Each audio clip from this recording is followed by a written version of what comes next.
நிகழ்ச்சிகளை தொடர்ந்து பாருங்கள், சப்ஸ்கிரைப் செய்து பாருங்கள்.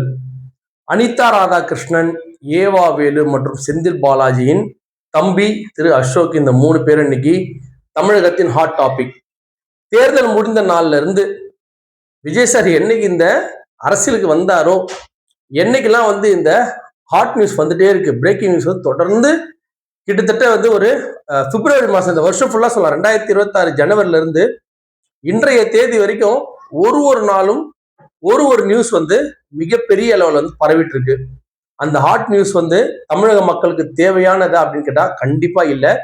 எல்லாமே ஒண்ணுக்கு ஒண்ணு தேவையில்லாத விஷயங்கள் தான் அதிகமா பரப்பப்படுது. இன்னைக்கு காலையில நம்முடைய தமிழகத்தின் கவர்னர் திரு அர்லேக்கர் ஒரு இடத்துல மதுரையில் கிட்டத்தட்ட மதுரை மாவட்டத்துல அதிகாரிகள், அரசு அதிகாரிகளை வச்சு ஒரு கலந்தாய்வு கூட்டம் நடத்திருக்கிறாரு. இது இன்னைக்கு பேசும் பொருள் ஆயிருக்கணும். ஏற்கனவே ஆணவ கொலை, இரட்டை கொலை நடந்திருக்கு. அங்கங்க ஏகப்பட்ட கற்பழிப்புகள், சட்டம் ஒழுங்கு பிரச்சனை, கொலை கொள்ளைகள், மின்சார தடுப்பு போன்ற பல விஷயம் நடந்துட்டு இருக்கு. இதற்கிடையில பாத்தீங்கன்னா மத்திய அரசின் ஒரு திட்டத்தை அமைதியா நிறைவேற்றிருக்கு இந்த தாவேக அரசு. எப்பெல்லாம் இந்த மாதிரி பிரச்சனை பெருசா பூதாகாரம் எடுக்கிற நேரத்துல அந்த சினிமாவில காட்டுவாங்க. அவருடைய படத்துல எப்படி செட் பண்ணுவார் அப்படின்னா, ஒரு வில்லனை கிரியேட் பண்ணி அந்த வில்லன் அடிக்கிற மாதிரி அடிச்சு அந்த சீனை கிரியேட் பண்ணி ஒரு மாஸ் காட்டுவாரு. அதே போல நேத்து பாத்தீங்கன்னா விஜயபாஸ்கர் ஜாயின் எதை பத்தியுமே பேசல. அது முந்தின நாள் பாத்தீங்க அப்படின்னா வேற விஷயம். இன்னைக்கு பார்த்தோம் அப்படின்னு சொல்லி சொன்னா இந்த கைது நடவடிக்கை. அது முந்தின நாள் இந்த நம்முடைய இந்த எம்எல்ஏக்கள் பேரம். இந்த எம்எல்ஏக்கள் பேரத்திலேயே நம்ம ஏற்கனவே பல முறை சொல்லியிருக்கிறோம். நீங்க செஞ்சதை வினை விதைத்தவர் கண்டிப்பா வினை ஏற்பான்ல எந்த மாற்று கருத்தும் கிடையாது. யாருமே அதை மாத்தவே முடியாது. இப்ப ஏதோ ஒரு நீங்க சும்மா இந்த சூட்ல பண்ணிட்டே இருக்கலாமே தவிர, முதல் எடுத்தவரை எப்படி நீங்க முதல் எம்எல்ஏ மாத்தும் போது எப்படி ஒரே பரபரப்பா இருந்ததோ, அது போக போக எப்படி பழைய மாதிரி மாறி ஒரு சாதாரண, இப்போ 6 எம்எல்ஏ 7 எம்எல்ஏ ராஜினாமா பண்ணுது, அது எப்படி சாதாரணமான ஒரு நிலைமைக்கு ஆச்சு. அதே போல இப்போ திமுக செய்யக்கூடிய இந்த வேலைகள் ஆரம்பத்துல உங்களுக்கு ஒரு மாதிரி பரபரன்னு இருந்தா கூட போக போக மாறி விடுறதுக்கான அதிகமான வாய்ப்புகள் இருக்கிறது நம்மளுக்கு தெரியுது.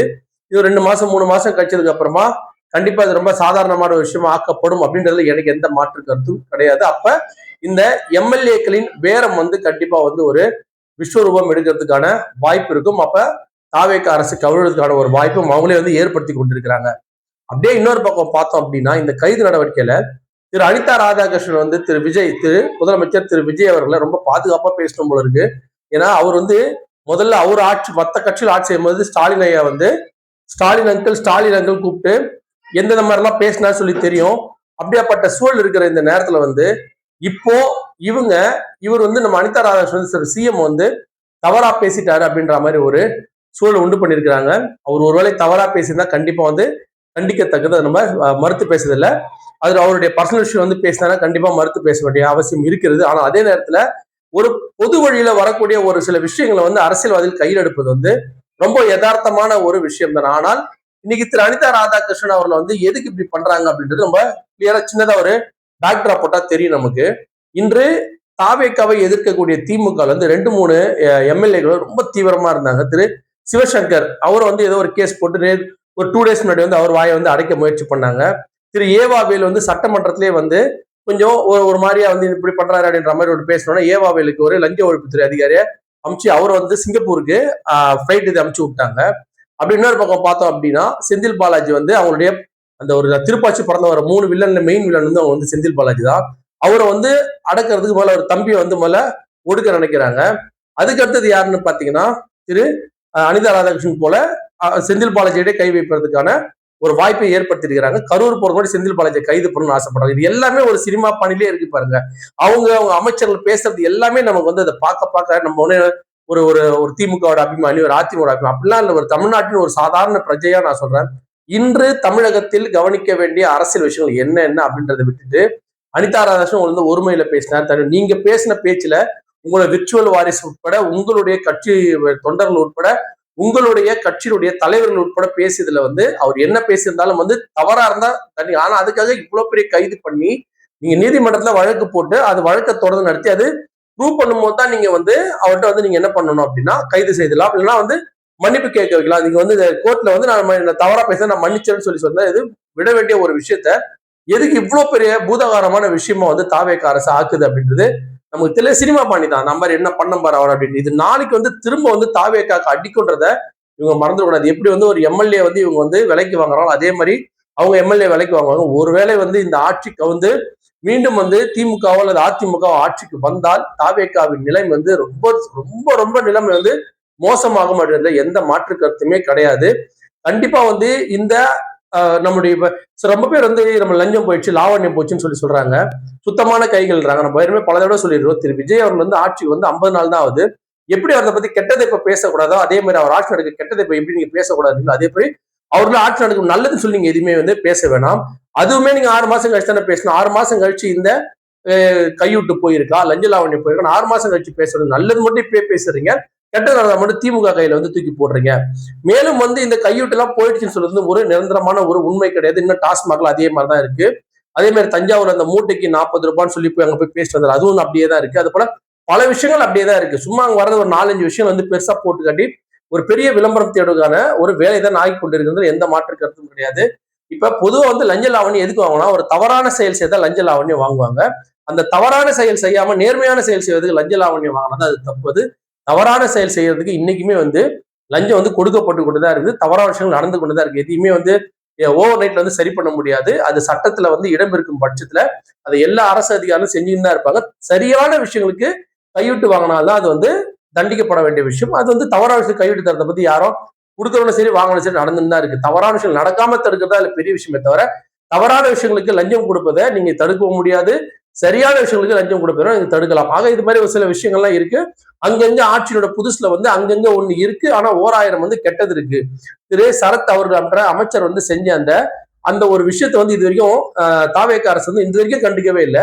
அதே மாதிரி ஸ்ரீவைகுண்டம் தகுதி எம்எல்ஏக்கு வந்து ஒரு பெண் வந்து நேரடியா ஒரு ரிப்போர்ட் பண்ணாங்க. அவ்வளவு பெரிய ரிப்போர்ட், அதுக்கான எந்த நடவடிக்கை இல்லை. ஆனா திரு அனிதா ராதாகிருஷ்ணன் வந்து இவரை ஒருமையில் பேசினார்னு சொல்லிட்டு அது கூட பாருங்க, 20ஆம் தேதி பேசுற இன்னைக்கு டேட் வந்து 2ஆம் தேதியோ 3ஆம் தேதி கிட்டத்தட்ட ஒரு 13 நாள் கழிச்சு நீங்க அவர் தேவைப்படுறாரு, அரெஸ்ட் பண்ண வேண்டிய அவசியம் எதுக்கோ அவரை அரெஸ்ட் பண்றாங்க, பயமுறுத்தணும் அப்படின்னு முடிவு பண்ணிட்டாங்க. இவங்க வந்து ரொம்ப பண்றாங்க, எம்எல்ஏ அச்சு போடுறா அப்படின்ற மாதிரி அங்க மேல உத்தரவு வந்தவொடனே தூக்கி போட முயற்சி பண்றாங்க. இதுக்கெல்லாம் என்ன பொறுத்த வரைக்கும் எந்த அரசியல் கட்சியும் மஞ்சாது. இதை மட்டும் தாவேக்கா நினைச்சுக்க வேண்டியதான். ஒரு வந்து அரசியல்ல கால் எடுத்து வைக்கும் போதே அவருடைய அடுத்த கால் வந்து ஜெயிலுக்கு போதா அப்படின்னு சொல்லி எல்லாருக்குமே தெரியும். அரசியல் வந்துட்டாலே கண்டிப்பா ஜெயில் பறவையா இருக்கிறது வந்து அவங்க கவலைப்படவே மாட்டாங்க. கண்டிப்பா எப்படி உங்க சொகுசா வாழறாங்களோ அவ்வளவு சொகுசாக வாழற மாதிரியே அவங்க ஜெயிலே வாழ தெரிஞ்சுக்கிட்டு தான் இந்த அளவுக்கு வந்து ஒரு தலைவர்லாம் வந்திருக்கிறாங்க. நீங்க அடைக்க போற ஒரு 2-3 நாளைக்கு எல்லாம் வந்து அவங்க அரசியலை விட்டு விலகவோ இல்ல உங்களுக்கு வந்து சப்போர்ட் பண்ணி பேசவோ வாய்ப்பே கிடையாது. நீங்க லஞ்ச லாவணி எதை எடுத்துட்டு போனாலுமே எந்த ஓட்டையில போய் எந்த ஓட்டையில வெளில வரணும்னு எல்லா அரசியல் தலைவர் தெரியும். சாதாரணமா ஒரு விஷயம் வந்து அணுக மாட்டாங்க. அப்படியாப்பட்ட ஒரு திறன் படைத்த இந்த திமுக அமைச்சர்களை பார்த்து முன்னாள் அமைச்சர் திரு செந்தில் பாலாஜி அவர்லாம் பார்த்து நீங்க 180 கோடி பேரம் பேசி அந்த எம்எல்ஏக்களை வந்து அவர் வந்து விலைக்கு வாங்குறாரு அப்படின்னு சொல்லி சொல்றது வந்து எந்த வகையில உங்களால ப்ரூவ் பண்ண முடியும் அப்படின்னு ஒரு மிகப்பெரிய ஒரு சந்தேகத்துக்குரியமான ஒரு கேள்வி. அதை நீங்க ப்ரூவ் பண்றதுக்கு முன்னாடி கோர்ட் வந்து கண்டிப்பா எத்தனை விதமான வாய்தாக்கள் கொடுக்கும், எந்த விதமான நடைமுறையை செயல்படுத்தும் தெரியாது. நான் அது முடியறதுக்குள்ள உங்க ஆட்சி இருக்கணும். அது இல்லாத பட்சத்துல உங்களால அந்த கேஸை தொடர்ந்து நடத்தக்கூட முடியுமா அப்படின்றது ஒரு மிகப்பெரிய ஒரு கேள்விக்குறியா இருக்கும். நீங்க எந்த அளவுக்கு வந்து எதிர்கட்சியில வந்து பழி வாங்க நினைக்கிறீங்களோ அந்த அளவுக்கு வந்து நீங்கள் பாதிக்கப்படுவீர்கள் அப்படின்றத நீங்க மறக்க கூடாது. அமைதியா வேலை பாருங்க. அமைதியா உங்களுக்கு வந்து 107 தொகுதி தான் கொடுத்துருக்காங்க. நம்முடைய தமிழக மக்கள் மொத்த தொகுதியில கொடுத்த 107 தொகுதியை வச்சு நீங்க இன்னைக்கு ஆட்சி அமைச்சிருக்கீங்க. அது கொடுத்த அந்த தொகுதியை வச்சு நீங்க என்ன எதிர்கட்சி எப்படி வேணா பேசிட்டோம், என்ன வேணா செயல்பாட்டுல அதை சரியா செய்யுங்க. நீங்க எடுத்த ஒரு துறையுமே வந்து இன்னைக்கு வந்து கேள்விக்குறிகள் வந்து தொடர்ந்து ஆகிட்டே இருக்கு. ஒரே ஒரு வார்த்தை நீங்க திரும்ப திரும்ப சொல்றீங்க, லஞ்ச லாவண்யம் லஞ்ச லாவண்யம் லஞ்ச கரப்ஷன் ஃப்ரீன்றீங்க. ஆனா மறுபடியும் இந்த கரப்ஷன் வந்து ப்ரூவ் பண்ணிட்டாங்க அப்படின்னா நீங்க மறுபடியும் அந்த நீங்க தோல் தட்டக்கூடிய சந்தோஷப்படக்கூடிய அந்த ஒரு விஷயம் வந்து அடிபட்டு போவதுக்கான வாய்ப்புகள் அதிகமா இருக்கு. அதுல உங்களுக்கு கொடுக்கப்பட்ட வேலை மாற்று அரசியல் அப்படின்றது இந்த எதிர்கட்சி நீங்க ஒழுங்கா செஞ்சு தொடர்ந்து நீங்க தான் வரப்போறீங்க. உங்களால ஒண்ணுமே அவங்களை பண்ண முடிய போறது கிடையாது. ஒழுங்காக அந்த 107 தொகுதி இப்ப இன்னைக்கு கூட திரு நம்முடைய சிடிஆர் நிர்மல்குமார் சொன்னார், மறுபடியும் தேர்தல் வச்சு நாங்க ஜெயிச்சு பயங்கரமா வெற்றி பெற்றோம் பண்ணுங்க. அதான் நாங்க ஆரம்பத்துல சொல்லிட்டு இருக்கிறோம். மக்கள் உங்களுக்கு தனிப்பட்ட மெஜாரிட்டி கொடுக்கல. நீங்க தான் வந்து குதிரை பேரத்தை ஆரம்பிச்சது நீங்க தான். அதுல நீங்க சொல்றதெல்லாம் எந்த மக்கள் நம்ம உங்களுக்கு வாக்களிக்கிற அது விஜயனுடைய அந்த டையாட் ஃபேன்ஸ் மட்டும்தான் அதை வந்து அவர் நம்ப மாட்டாங்க. ஆனா வெளில வரட்டும் நம்ம இல்ல இல்ல அவர் ஆனா உள்ளூர்ல அவங்களுக்கே நம்பிக்கை போயிருக்கும்.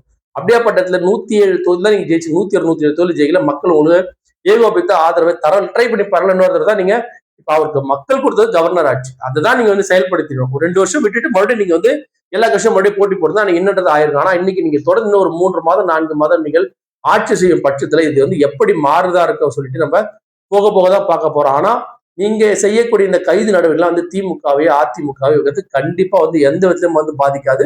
திமுக அதிமுக எல்லாம் இந்த மாதிரி பல விஷயங்களை பார்த்துதான் இன்னைக்கு இந்த நிலைமை இருக்கிறாங்க. செந்தில் பாலாஜி அவர்லாம் பாத்தீங்கன்னா கிட்டத்தட்ட 2 வருஷம் ஜெயிலே இருந்து வந்துக்கிறாரு. திரு ஏவாவில் அனிதா ராதாகிருஷ்ணன் நீங்க என்ன பண்ணாலும் சரி அவங்க எல்லாம் வந்து ஜெயிலுக்கு போறதுக்காகலாம் வந்து இந்த மாதிரி உங்க பக்கம் வர்றதுக்கான வாய்ப்பு இல்லை. இது ஒரே சின்ன உதாரணத்தோட நான் வீடியோ முடிக்க விரும்புறேன். இந்த கைது நடவடிக்கை எப்படி பயப்படாங்க அப்படின்றத கரூர் விஷயத்துல நம்ம பார்த்தோம் நேரடியா.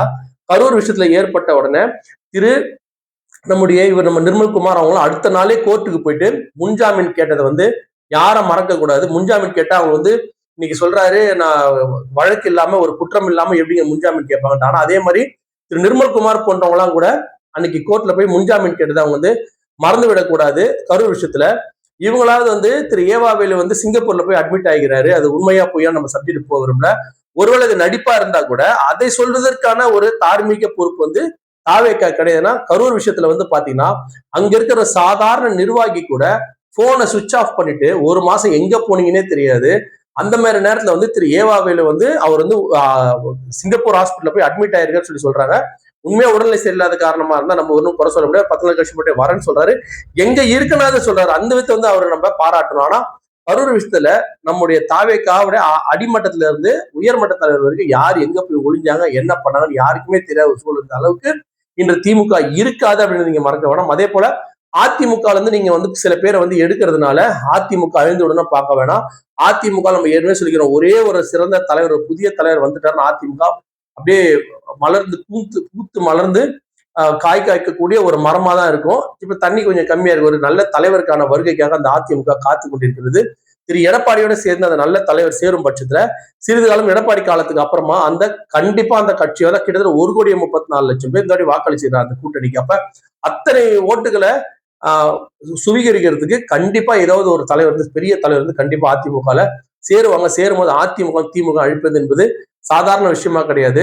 தாவேகா கட்சி தொடர்ந்து இதே போல ஒரு பயணத்தை செய்யுமானால் தமிழகத்தில் ஏற்படும் நல்ல விஷயங்கள் கெட்ட விஷயங்கள் மக்களுக்கு தெரியாமல் இதை போன்ற விஷயங்கள் தெரிந்து தமிழக மக்களுக்கு தெரிய வேண்டியதை தெரிவிக்க எது தெரிய வேண்டாம் அதை தெரியப்படுத்தும் இந்த மீடியாக்களையும் நாம் நிச்சயமாக குறை சொல்ல வேண்டிய அவசியம் இருக்கிறது.